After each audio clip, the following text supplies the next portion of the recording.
Right now, according to that data that was given by the Ministry of Health, we are reaching 1,000 coronavirus patients.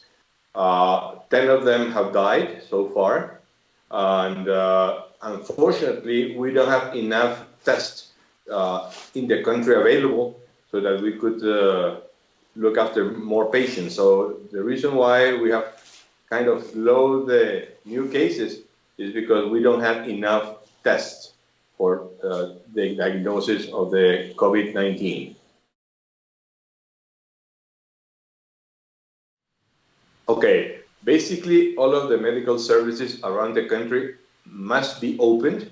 They are open at this time, and we hope to do so because someone has to take care of patients, especially of cancer patients and renal patients. So all of the hospitals and units are open, but obviously we are very cautious in providing the adequate protection for our people and for the patient as well. That means this special wear, the thing that I have to take it out so that I can talk to you guys.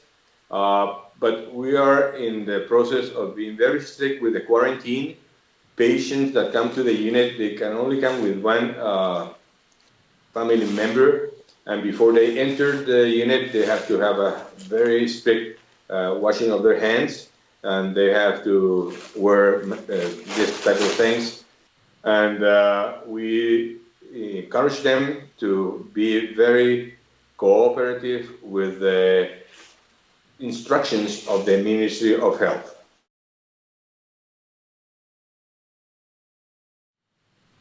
Well, to start, we have to tell them to be cautious, but not to be overcome by the fear. Many patients and family members are frightened that this COVID-19 is going to kill them.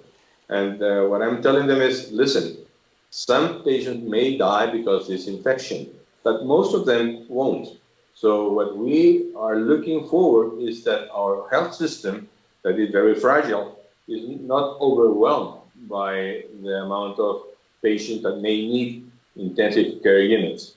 The government is making a great effort to provide and to anticipate this huge tsunami of patients that may need intensive care units.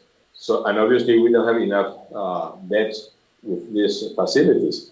But we are conscious that we need to rationalize the medical services. We are hoping that the community is taking seriously the advices that are being provided by the WHO and the Ministry of Health. And I feel that most of the community is collaborating with this, and the medical team, the providers, are conscious that some of them are risking their life, but well, that's our mission. We are not heroes. We are just doctors and nurses, and people applaud us and they say, well, that's why we are doctors and nurses. We are trying to provide our patients the sense of that things are under control, that we need to continue with this very strict quarantine, washing our hands, taking distance from one another, no hugs, no kisses in the meantime, but looking forward with a lot of hope. And one thing that I would like to mention is that I have seen a lot of unity, a lot of I would say, hidden sense of solidarity.